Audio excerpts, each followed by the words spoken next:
Today we'll be learning about how to delete WhatsApp profile picture. So for that you need to open the WhatsApp application and now tap on three dots at the upper right corner of the screen.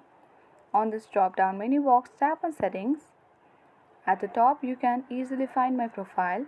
Tap on the profile and now tap on the camera like icon which is on the circle of my profile. So tap on the camera icon and next to the profile photo you can easily view the trace icon. Tap on the trace icon and in order to confirm to remove profile photo, tap on remove, and here the profile photo has already been removed from my WhatsApp profile.